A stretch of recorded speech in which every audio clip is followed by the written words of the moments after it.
Hello world, good morning, good afternoon, whatever it is for you.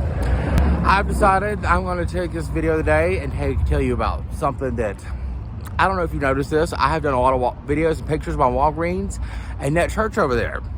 If you noticed, Nate hasn't really got up and relocated to another section of Denver. I have been pretty much staying here in this area pretty steadily for a few weeks now. And the thing is about this video is I am so close. I know it. I have known this entire time. I'm so close to almost not being homeless anymore because I went to 4 different employers last week. And somebody overnight while I was asleep, because I sleep when I can, they posted, why don't you just get off the dope? Well, the thing is I did. I've been off of that for a long time, and I can't actually, go to an employer or 4 of them like I did last week without the full confidence that I passed the drug test.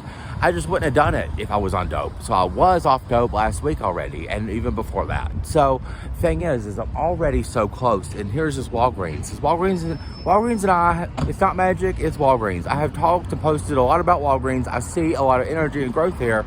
And I have, even when I was back in West Virginia, it was one of the only places I applied to work at when I was living with my dad before he took me to the house with no water. And I'm just kind of here's what we're waiting on with Walgreens. I had an interview there. We are waiting on someone with a job, the manager. She is transferring to another store. We're waiting on 2 people with jobs, the manager and the manager in training, or the manager is going to be the manager here when the manager leaves. We're waiting for that switch over to happen before they can give me a call. They've kind of already told me that's kind of what's going on. But in the meantime, I still have to survive. I don't have a job. I still have to survive without, I have to find a free, warm, safe, drug-free home to live in. And the person I've been staying with, they're moving to California. So I am so close.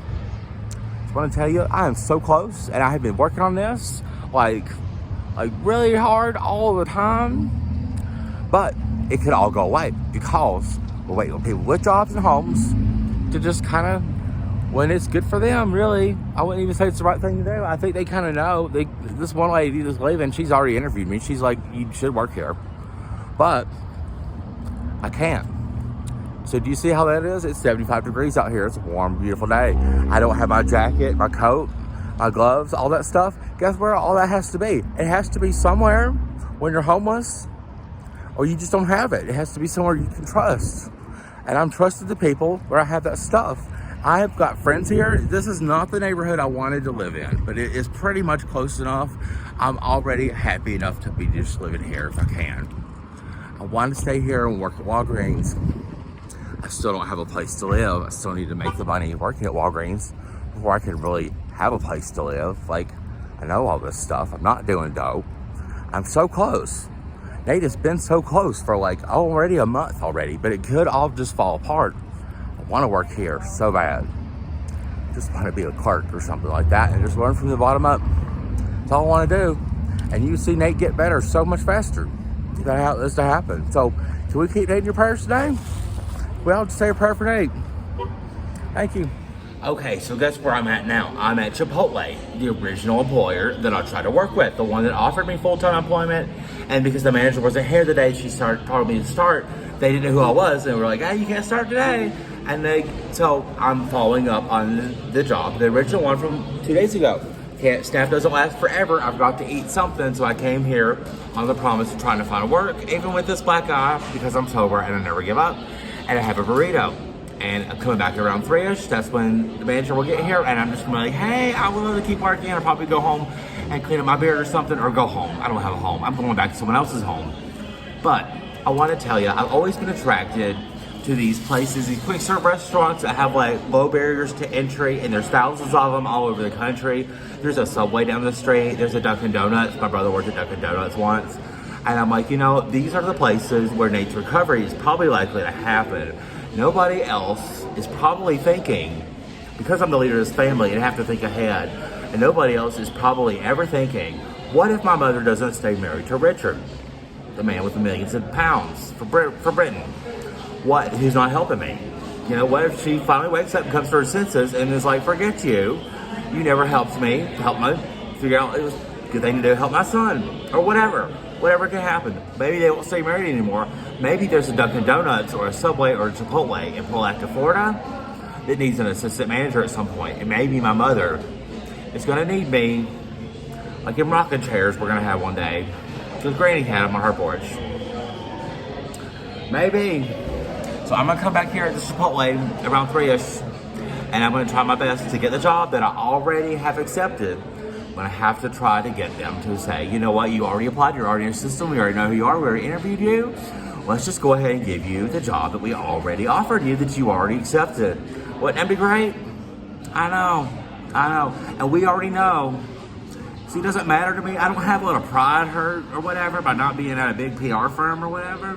Because one thing I already learned this year, when I came back from West Virginia after getting kidnapped by interstate kidnapping, and going back to the man of my dreams' house, when I was supposed to be in a hotel, but the hotel lobby was closed. Nobody told me that they closed the lobby. And I had no phone, no food, no money, no Snap card. I had nothing but a dead tablet and the love for that love of my dream, love for the man of my dreams. And I found his apartment. And I've only been to it once before in November, and here it is like April. Nate already knows there's no place that far. I found him. Like, I'll find my family if I have to. Now, even if I do get hired on at Chipotle or Walgreens or even Dunkin' Donuts or Subway, there is a good chance the homeless shelter, because it wants to keep you homeless, nobody is able to really work there with the hours that they have set in place. You have to be there at 6 p.m. if you want a place to sleep that night, or 8 p.m. at the permanent bed shelter. That doesn't work with Chipotle's schedule, and we already talked about it. I already talked about how if I go back to work, I cannot stay in the homeless shelter. It's actually the truth.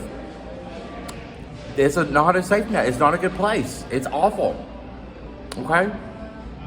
I will have to rely on other people who are only doing that because I'm drug-free and I'm working and I'm a good person. So whatever perceptions you have about me, it's time to lose them because it just doesn't work anymore. I do still work every single day of this. I have worked in some way. You betcha.